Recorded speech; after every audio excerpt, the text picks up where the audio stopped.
শরীয়তপুরে গণধোলাইয়ে ২ ডাকাত নিহত, ৫ ডাকাত আহত, গুলিবিদ্ধ ৩। শরীয়তপুর সদর উপজেলার দাঁতপুর গ্রামে সংঘটিত হয়েছে এক রোমহর্ষক ঘটনা। ডাকাতি প্রস্তুতিকালে গ্রামবাসীর ধাওয়ায় আতঙ্কিত হয়ে পালানোর চেষ্টা করে একদল ডাকাত। তবে রাজগঞ্জ এলাকায় কীর্তিনাশা নদীর তীরে বিক্ষুব্ধ জনতার হাতে পড়ে ২ ডাকাত প্রাণ হারায়। গুরুতর আহত হয় ৫ জন। স্থানীয় সূত্রে জানা গেছে, কুখ্যাত ডাকাত আনোয়ারের নেতৃত্বে একদল ডাকাত দাঁতপুর গ্রামে ডাকাতির পরিকল্পনা করছিল। খবর পেয়ে গ্রামবাসী তাদের ধাওয়া দিলে আতঙ্কিত হয়ে তারা পালানোর চেষ্টা করে।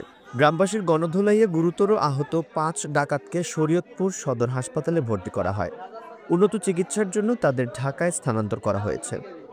আহতদের মধ্যে রয়েছেন মুন্সিগঞ্জের রিপন, জাজিরার আনোয়ার এবং মাদারীপুরের সজীব তালুকদার। পাবলিকে ধরিয়া গণদোলাই দিছে, দোলাই দেওয়ার পরে তাদের হাসপাতালে আনছে। ওই পাবলিকরও নাকি ওরা কিছু সরাগুলি ঠুরি করছে, ওরা এখানে চিকিৎসা করাইয়া আবার পুলিশে নিয়ে গেছে। তখন আমরা ওই নদী বের দেওয়ার পরে ওরা প্রথমে 2 জন ফাঁকা গুলি মারছে উপরে, তখন আমাদের জাহাজের সাজ মাইরে আমরা ধরে রাখছি। আরো কিনার দিয়ে লোকজন আসছে, তখন ওরা সিটেগুলি যেগুলো আমাদের এই যে জাহাজের স্টাফের কাছে সুপারির গায়ে লাগছে, 3 জন আহত হয়েছে।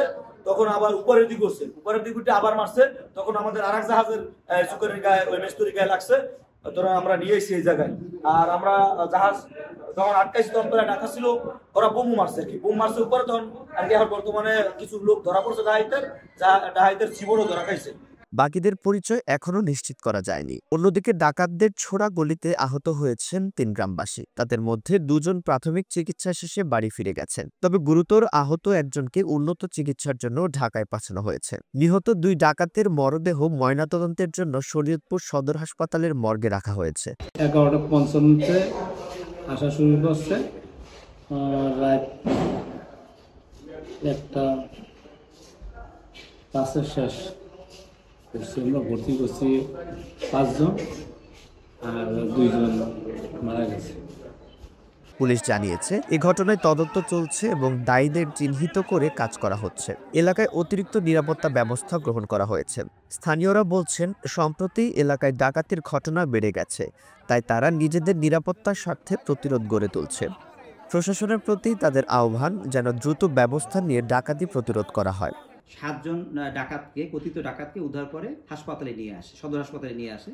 তো সদর হাসপাতালে নিয়ে আসার পরে 2 জন ডাকাত মৃত্যুবরণ করে মর্মে পুলিশ মেডিকেল রিপোর্টে জানা যায়, এবং বাকি 5 জন ডাকাতকে আমরা তাৎক্ষণিকভাবে ডাক্তারদের পরামর্শে ঢাকা মেডিকেল কলেজে প্রেরণ করি।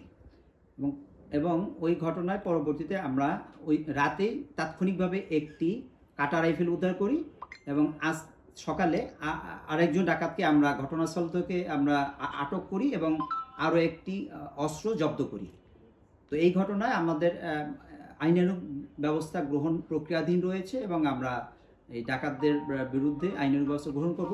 এবং একটি বিষয় জানিয়ে রেখি, সেটা হলো যে আমরা যেটা জানতে পেরেছি এখন পর্যন্ত, যে এই ডাকাতরা আন্তঃজেলা ডাকাত দলের সদস্য, এবং ডাকাতদের বিরুদ্ধে একাধিক ডাকাতি এবং হত্যা মামলা রয়েছে মর্মে আমরা জানতে পেরেছি।